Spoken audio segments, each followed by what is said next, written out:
क्षणातच एकनाथ शिंदे हे मुख्यमंत्री पदाचा राजीनामा राज्यपालांकडे सुपूर्द करतील। या निवडणुकीमध्ये महायुतीला स्पष्टपणे बहुमत मिळत असल्याचं चित्र जे आहे ते दिसलं। सर्वात मोठा पक्ष हा 132 आमदार जिंकत भाजप हा झालेला आहे। त्याच्या खालोखाल शिंदेचे 57 आमदार निवडून आले आणि दादांचे 41 आमदार निवडून आलेले आहेत। त्याच्यामुळे महायुती सरकार स्थापन करणार हे चित्र जे आहे ते 23 तारखेला स्पष्ट झालेलं होतं। मात्र पुढची प्रक्रिया नेमकी कशी असेल, मुख्यमंत्री पदासाठी कुणाच्या नावावर शिक्कामोर्तब होणार या संदर्भातल्या चर्चा ज्या आहेत त्या सुरू झालेल्या होत्या।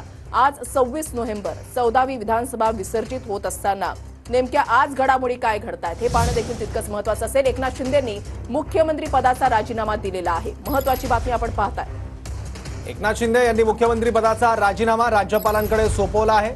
एकनाथ शिंदे यांनी मुख्यमंत्री पदाचा राजीनामा दिलाय। काही वेळापूर्वीच राजभवनात ते पोहोचलेले होते। त्यानंतर एकनाथ शिंदे यांनी मुख्यमंत्री पदाचा राजीनामा राज्यपालांकडे सुपूर्द केला। यावेळी त्यांच्या सोबत आहेत देवेंद्र फडणवीस आणि अजित पवार। एकनाथ शिंदे यांनी आपल्या मुख्यमंत्री पदाचा राजीनामा दिल्यानंतर आता 14वी विधानसभा जी आहे ती विसर्जित झालेली आहे। मुख्यमंत्री पदाचा राजीनामा एकनाथ शिंदे यांनी राज्यपाल सी.पी. राधाकृष्णन यांच्याकडे सुपूर्द केलाय।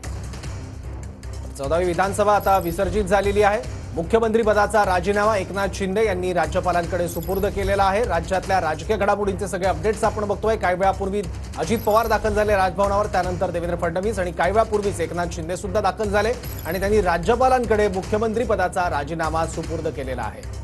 राजकीय घडामोडी आणि सत्ता स्थापनेसंदर्भातले प्रत्येक अपडेट सुरुवातीला तुम्ही TV9 मराठीवरच पाहू शकणार आहात। मुख्यमंत्री